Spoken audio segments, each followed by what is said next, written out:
He referenced the big things coming up that we have to prepare for. Brock Purdy is at the front of that list. The other interesting thing I thought, Lynch went to Eugene on Tuesday, and they had dinner with the Oregon head coach, Lanning. So, I mean, Oregon's just chock full of prospects this year.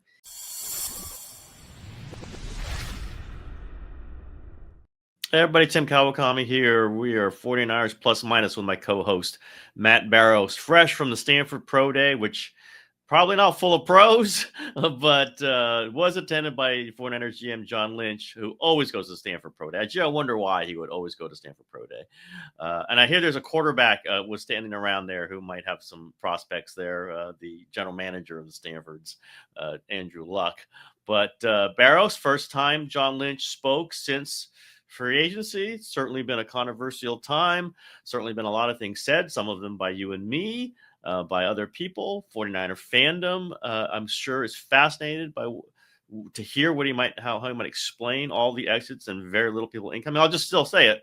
Lost a lot of players, many starters, and no starters incoming, right? Still no starters incoming. Well, it depends if they go 2 tight end sets. Then you got Luke Farrell. There we go. Well, it all based on starting 11. So yeah, it's all based on a little asterisk next to that, Tim. Well, you know what? I count special teams as starters. So we got like 7 starters with the special teamers. John Lynch, was he willing to talk? What did he say? What kind of points did he make? Well, I should preface it by saying, he said, I'm going to talk at the owners' meeting. So let's do this fairly quickly. So it was Cam Inman and me, and we had probably about 6-7 minutes with him. I asked the question that I thought was the best one about this kind of free agent exodus is why get rid of Malik Collins and Leonard Floyd? I mean, a couple of guys that you signed last year who played 17 games. This is on a team that had all sorts of injury issues in 2024. And these guys were the handful of guys that, made it through the season. And then they did, I think what was expected of them. I mean, at least their stat numbers were what they'd been before they were signed by the 49ers. So to me, those were the two kind of biggest puzzlers. And basically he answered it by saying, last year we went all in because we thought we had a championship team. And we added some things that we probably normally wouldn't do because we thought we had a championship team. And we knew that we were going to have to pay the piper at some point. And this is that point. This is the reset. My takeaway to that is, I mean, if you're saying that about last season's team and you're absolutely going in the opposite direction this year, it's tantamount to saying that, we don't think we have a shot this year. I mean, we don't think that this is the championship team. And I know they don't think that exactly. And he talked about Christian McCaffrey looking really good right now. Trent Williams feeling very good right now. 2 guys who were injured at the end of last season. That speaks to their optimism about what the offense at least can do. But it's clear that they've got their work cut out for them on defense, and that the big additions are going to come in the draft. So you're going to have rookies playing in key spots on a team that may or may not have a legitimate shot at a Super Bowl title. Yeah, and if the rookies get hurt, which they often do, then there's nobody behind them. That's the befuddling point to me. At least sign backups. At least sign depth. Because they were down to the third stringers in how many different positions last season when they were going for it. That's when you're going for it and you had some depth. And if you're not going for it or you're trying to win, let's say they're trying to win 10 games, be a wild card team, or maybe you're lucky into the division. And I still think they could, but that's if everything goes perfectly. Then if that team gets destroyed by injuries, you're talking about the bottom falling out. So and I understand, I'm not disagreeing with Lynch. We all know what this is. They're just saving cash. It's not cap. It is not cap. I keep saying it's not the cap. It's the cash. And he's saying it. John Lynch is not denying it. He's being, as upfront as possible. This is a body language thing, Barrows. Just, do you sense that he's uncomfortable by this? Like, this is something that maybe crept up on he and Shanahan, or just something like he's wholeheartedly, this is what we're doing? Yeah, I mean, I didn't sense anything like that. I mean, it was sort of the same thing he said at the combine. So, I mean, it's something that, um, they've been playing for months now. I think that they are disappointed they lost Dre Greenlaw. I've heard that they made a pretty concerted effort. It might have been late in coming, and Yeah. Greenlaw had a foot out the door. But that was the one, if you're kind of trying to figure out the one that really bothered them, that's probably the top one. And I don't know what the solution is there. I did ask about. I said, "Is D Winters the replacement for Dre Greenlaw?" And he said, "Oh yeah, he'll have a shot. I mean, we like D. He's going to be one of the guys that, still a lot of time between now and the start of the season." I thought that might be a hint that they could bring in somebody else. I mean, there are a few linebackers still out there. Um, it's not a great draft for linebacker. So you might have 3 or 4, and you've got all these teams. I mean, here, let's put it this way. Dre Greenlaw had a market, a real big market. I mean, at least 9 teams at one point or another were trying to sign him. And it speaks to that position in the NFL. I don't think that there's a lot of talent at linebacker in the league. It speaks to Dre Greenlaw, and I think it speaks to the upcoming draft. So the teams are looking at the draft, and they're not seeing a lot of plausible players at that spot. So I'm sure the 49ers like a couple of guys, but I'm also sure that there are 8 other teams that like those same guys, and they have all these other things. They've got the D tackle, they've got the D end, they've got to get an offensive tackle Center maybe. How about against a center? them. Yeah. How about a center? How about a center? Center. Yeah. That's one part I keep bringing up. It's they're going to commit. They're going to hit these draft choices. That's what they're going to do. They are committing to the draft. Other teams are allowed to draft good players too. In fact, they draft them probably more often than the 49ers do. And they've done well, but and last year's draft was good, but the last 2 before that were not. So, and guess D Winters was a draft choice. Didn't quite work. Jalen Graham was a draft choice. Draft choices sometimes don't work. That's like if you're committing everything to the draft, you don't have any like other options. You can trade for people, you can sign them for agency. That's how the NFL works. They've opted out of the other 2, and they're just going to go with draft when every other team does 3. Every other decent team is doing all 3 things. And on the Greenlaw thing, I think, again, I'm not putting this on Lynch. He just happened to be the one talking today, so I don't want to say I'm putting it on Lynch. But there's another 49er thing. You wait and you wait and you wait before you bid for Greenlaw. When I bet you, he probably said, here's the number it'll take for me not to listen to anybody else. And then they let him go to the market, and then they try to jump in late, theoretically. You could have got him for that number, probably, if they just offered it off the top. They're so intent on getting the best deal possible that they end up not getting a player that they really want to keep. That's a big problem throughout this season, I think, this free agency season. Juszczyk, they did that too. He didn't find the market. How many teams needed a fullback, right? Way more teams need a linebacker than need a fullback because there's only like 5 teams that use a fullback. So they got him back. He could have still said to hell with you. He didn't. And at some point he is going to say to hell with you. But they couldn't replace him. They brought him back. I get it. He got more guaranteed money. But it's just this incredible desire to get the best deal possible, to get the most value. Well, in the NFL, you don't have an endless supply of players that you can replace at that talent level. And you lose out on 7 of them. You're not just getting 7 automatically that plug in are just as good. Younger and cheaper, fine. Worse and cheaper also. Geez, I should write that. Worse and cheaper. Yeah. It's a great theme for them this season. Again, I'm not pounding this down on John Lynch. I'm sure that he would not have chosen this route. He is probably accepting of it. I assume he's accepting of it, but I'll just go. D Winters was a linebacker they drafted. If they draft D Winters part 2, they're not better. They are not better. They're cheaper. They are not better. And this is problematic for everything that's happening right now. I mean, how many starters do they need to pull out of this draft, Barrows? Like 6? 5? Well, I mean, let's go through them. You can make the argument that they need two defensive tackle starters, because right now it's Kevin Givens and Jordan Elliott are your top two guys. Now, I think it'll be some combination of a rookie and one of those two guys. So Elliott is your big guy.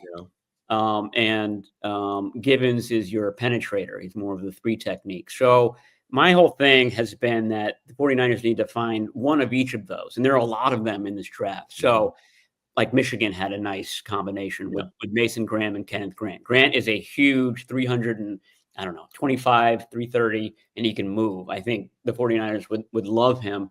I'm just saying they need to probably pair a rookie.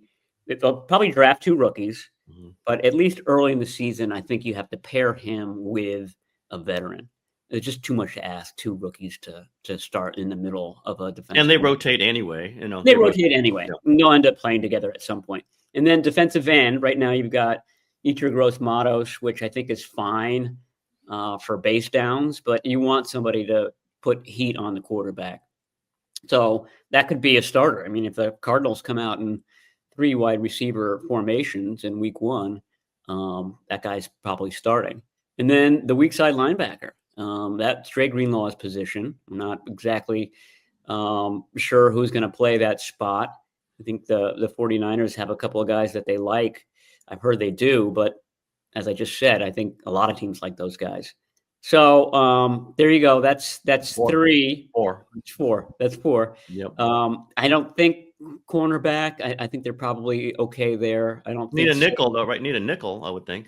Well, Diomedor Lenore is your nickel, and this guy, the guy who comes on as the third corner. Yeah, Trey Brown is the guy from Seattle who's probably the leading candidate right now. I think that'll be another competition. They want to finally get something out of Darrell Luter, part of the lost class of 2023. Hasn't done much the last 2 seasons. And then on offense, I mean, they're probably gonna have Ben Barch and who's the roommate of Brock Purdy, that Nick Zakel, compete for the left guard spot. And then, they could bring in a rookie running back for depth. They can bring in a wide receiver for depth. We can argue about whether they need a tight end or not. They seem to be signaling that they won't go in that direction. Everything that they've done in the last week, by the way, points very strongly to defensive line as the top pick. Well, bringing Juszczyk back for sure, I think, was a signal that Tyler Warren probably won't be. Like, I could see them going, okay, we use Juszczyk. We just need a toy, a fullback, tight end, H-back, whatever Shanahan wants to do with them. But if you bring back Juszczyk and you're paying him $7 million, you're going to want him on the field, right? I mean, dollars are precious for the 49ers. You're giving this guy $7 million over the next 2. He's got to be on the field. You would take him off the field for sure if you had Tyler Warren. So that was the only, I think, offensive thing. I don't think they're taking a tackle. So, yeah, defensive line. It's going to be defensive line, maybe for the first 2-3 picks. But you keep forgetting center, right? They do need a center, unless they're going with Jake Brendel. And they brought in Matt Hennessy in December. Yeah, and they say they've always liked Hennessy. They didn't make any sort of move for the Vikings center, who was just cut the other day, Bradbury, another guy that they liked in whatever his draft was. I think he was 2019. I would not be surprised if they're going Brendel and Hennessy. Wow. Those are your centers. Wow.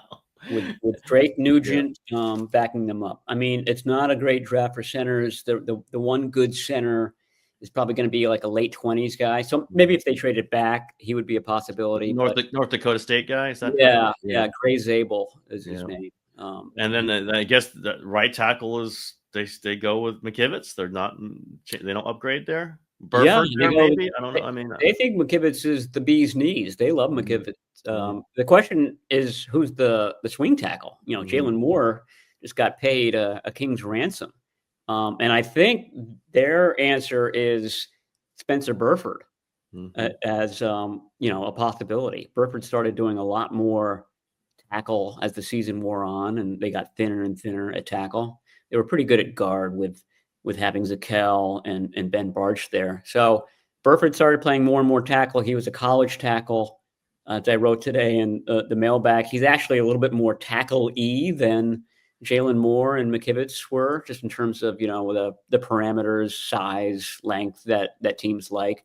So maybe they found something in Burford. They finally found a position for him. Did not work out at right guard with Spencer Burford. He got a lot of chances to win that spot and didn't. Kind of makes you skeptical whether he can master offensive tackle in the NFL, but he's going to get a shot. Nothing says you can play tackle in NFL like failing at guard. Nothing. It's classic thinking. This is a position group that has been criticized, and I think should have been, was not very good, and they're going to get worse. Trent Williams is 1 year older. The center does not look like, and maybe Hennessy I could see possibly beating out Brendel, being a little bit better, but Aaron Banks was not a terrible left guard, was not a great one, but not a terrible one. Pooney's just, he's going to be better, but he's the same guy. And McKivitz, I don't think he's getting better. So, and it's going to be hard for them to upgrade there because you don't draft guys that they plug in normally other than Pooney. So they're going to be worse. I'm saying, they're going to be worse on the offensive line. It's hard to imagine them being better. So that's not a great start on an offensive line that wasn't great. I guess they got Mac Jones. They're way better there now because he's great, obviously. I find it hard not to ding them for like everything you mentioned. I'm trying not to. And again, they could sweep the draft and just hit on 11 guys. I don't think that's what the batting odds are. It's just not. It's you try to hit the draft and have everything else working right. That's what other teams are doing. That's what their rivals are doing. And I'll just go the Jordan Mason thing. And I mean, I know a lot of people say, they were never going to pay $5 million for Jordan Mason. They didn't necessarily have to. They could have signed him for less because someone would have had to sign him for the second round tender. Like they did not have to trade him and someone else pay him. They could have negotiated this out all the way through and say, you're taking 3.5. Well, I don't understand people who don't see that. You didn't necessarily have to pay him $5 million. You just gave him away because you didn't want to think about it. And that was another guy who essentially was their main running back last year, right? Well, he led the team in rushing. Yeah. I mean, it's not even close. So, he's just a third running back. He was the number one running back last year because guys get hurt. This is the part that is just a decision after decision after decision, and they're not all major. It's not going to break them if they don't have Jordan Mason, but they're not gaining anything other than a 5th round pick, which again, you can hit with a 5th round pick. You most often do not hit with a 5th round pick. It's like, oh yeah, they got something for him. They could have had the player. And it's not that they had to pay him what the tender was. That was just to freeze another team from signing him. You could have said, we are not going to let you go. We're not. So you have to sign for 3.5. That's it. They could have said that. Maybe he would have been mad, but they could have done that. Am I wrong on that? No, I mean that was a possibility. I never thought it was going to happen because of Isaac Garendo. I think that's the main thing. They got the cheap guy at number 2. Yeah, but who gets hurt? Who gets hurt? So. Oh, he gets hurt all the time. Yeah. Sure. And that's why I think they've got you also have this draft coming up. It's a good draft for. We're gonna have to take 2 of them then, like they've done before, because you're never sure about one of them. So I think they'll draft one and then they'll sign. They're good at signing. Yeah, that's true. They need one guy that they can give the ball to who's better than Patrick Taylor. This is what's going to happen at running back. They're going to draft one in the 3rd round, and they're going to bring in a guy and sign him as an undrafted rookie, and that guy's going to be way better than the 3rd rounder, and he's going to save the season at some point. And then 3 years later, they're going to second round tender, and they're going to let him go. This perfect scenario where every draft pick is healthy, and all the guys you gave away were hurt and banged up. To me, it just fails the logic test because those guys that you think are hurt and banged up used to be guys you were bringing in as rookies who are so great. Like this is what happens to football players. They get banged up. And the sense that we can just go run the table, it's not the way NFL works all the time. Maybe it did with the Rams, but the Rams also had, Cooper Kupp and Puka Nacua and Matt Stafford. They had some things. I know the 49ers have really great players, but you don't want to lessen that if you don't have to, and they did not have to, other than to save money. I can keep going. Other than to save money, if they're drafting defensive lineman in the first round, you think they go defensive lineman in the second round? Are there enough good ones to do that? Yeah, for sure. I mean, I think that they'd want to complement whoever they took. Like I said, if you go Kenneth Grant in round 1, then you want to go with the penetrating guy. TJ Sanders from South Carolina would be a good one. The guy I keep talking about, Darius Alexander from Toledo, would be good. There's probably more of those type guys than the big space eaters who can move are rare. There's probably like maybe 3 of those, but you could do it. I mean, if you got Mason Graham in the first round, you wouldn't want to get another Mason Graham type in the second round. You'd want to get the Ohio State defensive tackle, who's another, big bodied guy. Or an edge. Yeah. And then you got the 2 Ohio State guys just kind of sitting there. I don't know how far down the Texas A&M, not Shamar Stewart, but his teammate is good. I don't know how far he'll drop, but I think the 49ers would like him. All those guys I just mentioned at the end are 3-down guys. I mean, they've got heft. They play the run well. They can rush the passer. So I think that's what they're looking for. The Mike Green, he's the one from Marshall who just, set the world on fire with all of his sacks, was a UVA commitment who was booted out of the university. I discussed that today with a UVA alum.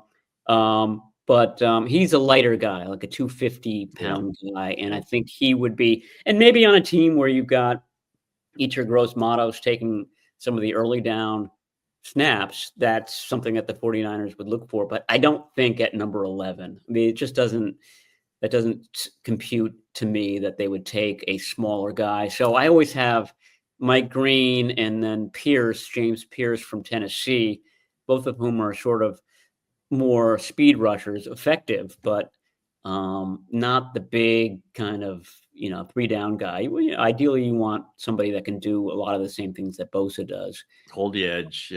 Hold the edge and play the run. So there are those types of guys in this draft, certainly in rounds 1 and 2.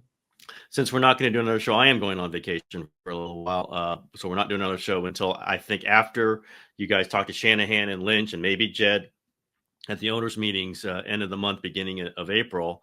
And I know you only had a little bit of time with Lynch, but can someone ask Lynch and Shanahan went into this saying defensive line is the most important. It's the priority. We can't get enough great defensive linemen. So what changed this season where you basically have left yourself bare except for Nick Bosa? That's a question I'd like to have them answer. I just want to hear what the tone of voice is. Are they defensive about it? Are they saying, no, we had to do it this way? It's just such a change. It's such a change from a team that just kept adding defensive linemen, and now to the point where we're trying to figure out who's going to play. That's a remarkable situation for me. So do that for me if you could, Barrows. I will. This is I'll tell Shanahan. This is the Tim Cowell. He'll know. And then I'll point at him. Yeah. First of all, Tim says that you don't pay attention to special teams, and then the second part of the question. He asked me, like, can you come up with proof that I don't care? I'll also say there's more. Tim has more evidence that you don't care about special teams. He put me on the spot, and I did come up with an answer, but there's many more I could have. Yeah, I mean, and listen, it's a super important draft. There's going to be plenty of time to talk about it. You can't talk enough about how important this draft is. If they hit on it, I think they're going to have to do better than they did last year, which was very good. I always give them credit for that. They could do better. They're going to need it. They're going to need instant impact. They're going to need starters. They're going to need, guys who are versatile and stay healthy and just give them downs and make plays.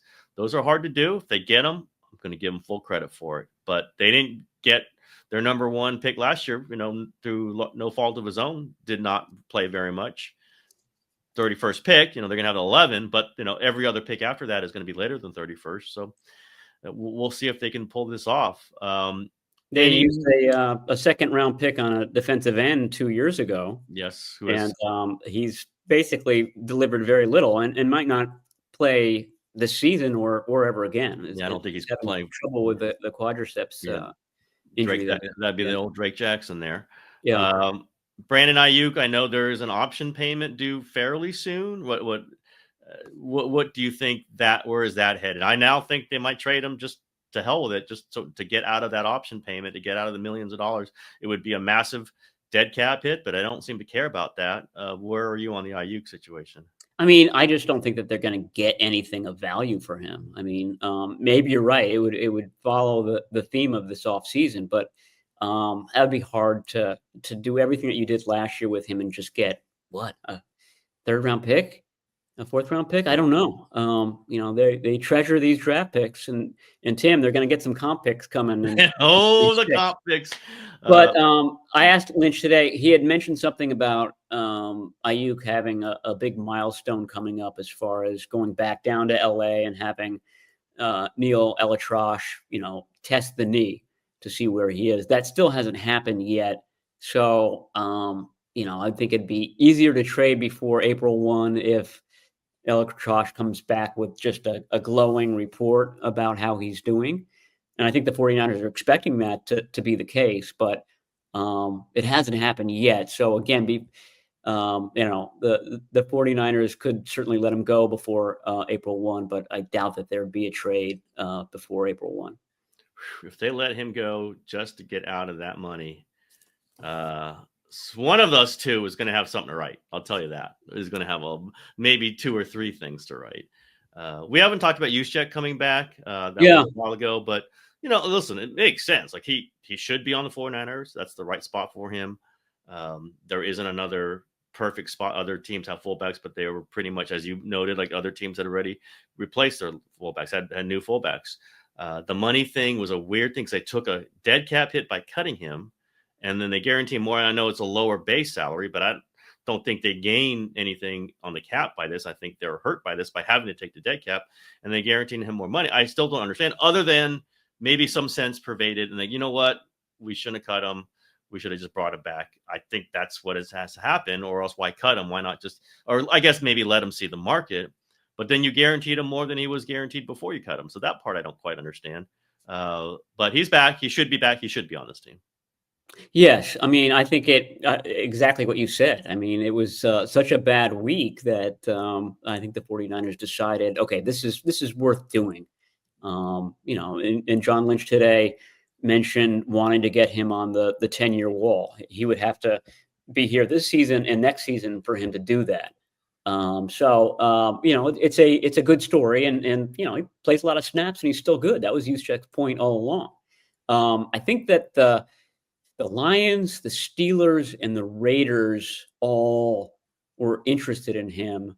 The Steelers and the Raiders had legitimate interest in him. And I thought that was interesting that Pete Carroll, who played against Juszczyk all those years, defensive-minded head coach who played against Juszczyk in Seattle all those years, and Mike Tomlin, defensive-minded head coach who played against Juszczyk all those years when he was in Baltimore, both really liked him and wanted to sign him.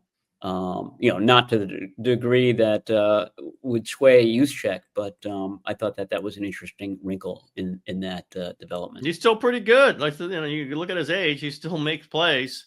He's still a very good pass catcher. He's a blocker, not a great runner, but he never was a runner. This is not what he is. So, unless they were going Tyler Warren, I didn't see how they were going to get better there. They would just have another position they'd have to fill, and a relatively tough one. They've tried, right? Hokut, wasn't that? Was Hokut and other guys they were trying to? Yeah. Fresno State, right? Yeah, exactly. It's hard to do. Like, this is a very specialized position. All right. And any sense from Lynch about Brock Purdy's contract? No, he would not talk about that. Only to say that Brock Purdy is still coming by to work out all the time. But he referenced the big things coming up that we have to prepare for, and Brock Purdy is at the front of that list. And I think Kittle and Warner deals coming down the pike, I don't know when, if it's this year or next year, are part of that. So this is what they're preparing for. They're freeing up cash for next season. I imagine that the Juszczyk deal did that to some degree. A little bit. Yeah. So, I mean, that's the thing. Freeing up things in 26 and 27 and 28 when they've got these other big ones coming down the pike. The other interesting thing I thought, Lynch went to Eugene on Tuesday, and not only was it Lynch, but it was Lynch and his top lieutenants in the front office, and they had dinner with the Oregon head coach Lanning. So I mean, Oregon's just chock full of prospects this year, and one of them is Derek Harmon, defensive tackle, and I think he's a possibility at number 11. They've got that big nose tackle I just described. I can't remember his name, Jamari something. They've got one of the few sort of weak side linebackers in this draft, Jeffrey Bossa. So I guarantee you those names were discussed at some point with Dan Lanning, the head coach of Oregon. They got any good special teamers? It's about special teams, Barrows. Like you got to have special team. Kicker? Do they have a kicker? No, I was watching the San Jose State kicker kick today. He was bombing them from deep. Well, there we go. There's your draft crush. We heard it early. He's gonna have I think I figured it out. Kyle, you thinking about maybe this time use a second round pick on a kicker? Like, I mean, third round pick was okay, but maybe you ought to up that up. Get that second round pick for a kicker. And Nick Nash, the San Jose State wide receiver, I asked, who would you say is your comp in the NFL? Puka Nacua. Yeah, that's not a bad one. I am connecting dots here. You're going to go full Rams, then you're going to take the next Puka Nacua in the fifth round. Who's the next Jared Verse? Who's the next? But they have to. The Rams did that over 2 seasons. The 49ers have to do it all. Yeah, it's very easy to do. So I mean, you just snap your finger. Everyone else is not allowed to pick the players you like because that's the draft. You only get the players that you want, and everyone else has to pass. When they make a 30 for 30 about this year's draft and how awesome it was, this is going to be in it, and all your naysaying is going to be like in the first half of the. What? It's not going to be 30 for 30. It's going to be 11 for 11. Who's a novelist here? Who's a novelist here, and who's just a wisecracker? Yeah, you want to ghostwrite the next one? That'd be great. My God. All right, everybody. That's it for a few weeks. We will be back live. I think Barrows will be in Florida the next time. Who knows what your schedule is, but hopefully we can do it off of the Kyle Shanahan conversation, the Lynch conversation, the Jed York conversation, somewhere in there, because it's going to be really interesting. That's going to be a very anticipated event, and I am going to be wanting to hear all about it, Barrows. Well, York will be in ritzy Palm Beach, and I'll be in trashy Boynton Beach. No, you'll be talking to him in Palm Beach, though. I'll be 25 miles down. You will drive back from talking to him in the ritzy to talk to us from Boynton, but that's the way it goes. He will not be joining you in Boynton Beach for a conversation. I'm pretty sure about that. So, yeah, if he does, it'll be news. It'll be no one would find him out. No one would be suspecting him there. That's for sure. And I wouldn't, if I was him, I wouldn't take a walk from a bus station, if you know what I mean, into the swamp. That's a whole muddy the waters. Yes, that's right. A lot of alligators down there. Yep. Yeah. All right, Barrows. We will talk soon. See you.